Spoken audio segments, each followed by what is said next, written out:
Shrimad home remedies में आपका स्वागत है। और हम आपको बताएंगे काशी के मणिकर्णिका शमशान घाट के बारे में, जहां पे जो सेक्स वर्कर्स हैं, जो वेश्याएं हैं, वो पूरी रात जलती चिताओं के पास नाचती है। आखिर क्यों, क्या मान्यता है?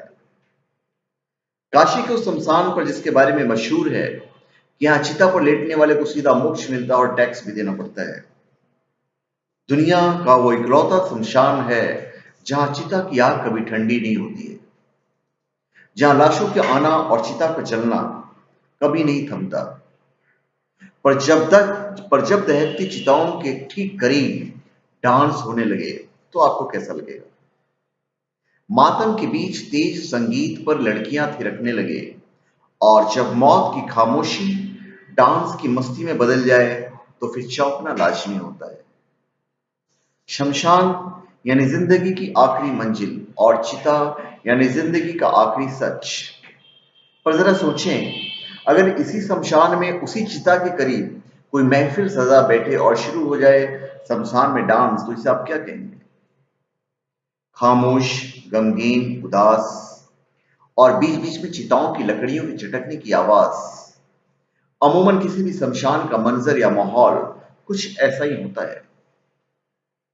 पर एक रात ऐसी जो शमशान के लिए बेहद खास है, एक ऐसी रात जो शमशान के लिए रौनक की रात है, क्योंकि ये रात इस शमशान पर साल में सिर्फ एक बार उतरती है, और बस इसीलिए साल के बाकी 364 रातों से ये रात बिल्कुल अनोखी बन जाती है।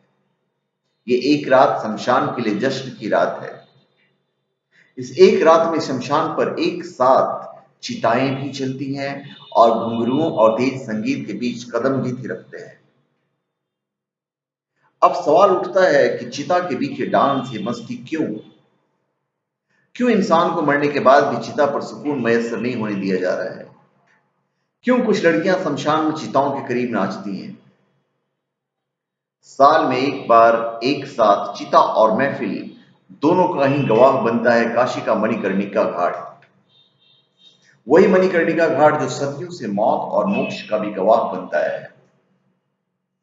चैत्र नवरात्रि अष्टमी को सजती है इस घाट पर मस्ती में सराबोर एक चौंका देने वाली महफिल। एक ऐसी महफिल जो जितनी डराती है, कहीं उससे ज्यादा हैरान करती है। दरअसल चिताओं के करीब नाच रही लड़कियां शहर की बदनाम गलियों की नगरवधू होती हैं। हम उन्हें वेश्या नहीं कहेंगे, हम उन्हें नगरवधू कहेंगे, क्योंकि वेश्या शब्द बड़ा गलत है। हम ऊपर एक बार इस्तेमाल कर चुके हैं, इसके लिए हम माफी चाहते हैं। कल की नगरवधू यानी आज की तवायफ। पर इन्हें ना तो यहां जबरन लाया जाता है और ना ही इन्हें पैसे के दम पर बुलाया जाता है। काशी के जिस मणिकर्णिका घाट पर मौत के बाद मोक्ष की तलाश में मुर्दों को लाया जाता है, वहीं पर ये तमाम नगर बधुएं जीते जी मोक्ष हासिल करने के लिए आती है। वो मोक्ष जो इन्हें अगले जन्म में नगर वधु ना बनने के यकीन दिलाता है। इन्हें यकीन होता है कि अगर इस एक रात ये जी भर की यूं नाचेगी तो फिर अगले जन्म में इन्हें नगर वधु का कलंक नहीं झेलना पड़ेगा।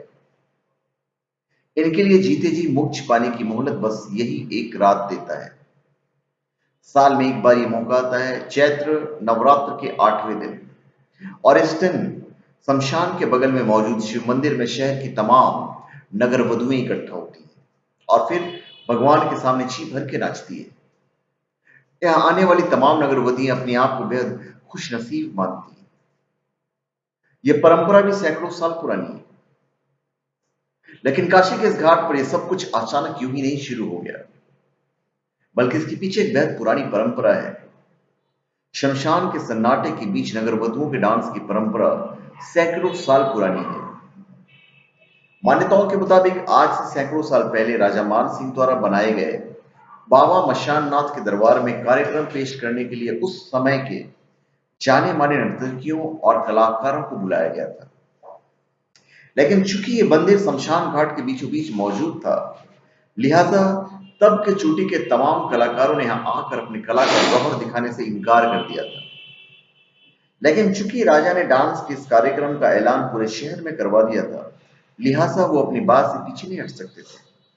लेकिन बात यही रुकी पड़ी थी कि शमशान के बीच डांस करने आखिर आए तो आए कौन? इसी उधेड़ बुन में वक्त तेजी से गुजर रहा था, लेकिन किसी को कुछ समझ में नहीं आ रहा था। तब किसी को कोई उपाय नहीं सूझा, तो फैसला ये लिया गया कि शहर की बदनाम गलियों में रहने वाली नगर वधुओं को इस मंदिर में डांस करने के लिए बुलाया जाए। उपाय काम कर गया और नगर वधुओं ने यहाँ आकर इस महाशमशान के बीच डांस करने का न्योता स्वीकार कर लिया और ये परंपरा बस तभी से चली आ रही है। गुजरते वक्त के साथ जब नगर वधुओं ने अपना चोला बदला, तो एक बार फिर से इस परंपरा के रास्ते में रोड़े आ गए और आज की तारीख में इस परंपरा को आगे बढ़ाने के लिए बाकायदा मुंबई की बार गर्ल को बुलाया जाता है। यही नहीं, परंपरा किसी भी कीमत पर छूट न पाए, इसका भी खास ख्याल रखा जाता है। और इसके लिए साल के इस बेहद खास दिन तमाम इंतजाम किए जाते हैं। इस आयोजन को ज्यादा से ज्यादा सफल बनाने के लिए पुलिस प्रशासन के नुमाइंदे बाकायदा इस महफिल का हिस्सा बनते हैं। इस परंपरा की जड़ें कितनी गहरी हैं, इसका अंदाजा इसी बात से लगा सकते हैं कि बनारस आने वाले कई विदेशी सैलानी भी इस खास मौके को देखने के लिए खुद को रोक नहीं पाते हैं। यह बेहद अनोखी और चौंकाने वाली परंपरा जितनी सच है, उतना ही सच है इन नगर वधुओं का वजूद, जो हर जमाने में मोक्ष की तलाश में यहाँ आते रहते हैं। तो धन्यवाद। आप हमारे चैनल पे सब्सक्राइब करें और अपने कमेंट दीजिए। धन्यवाद।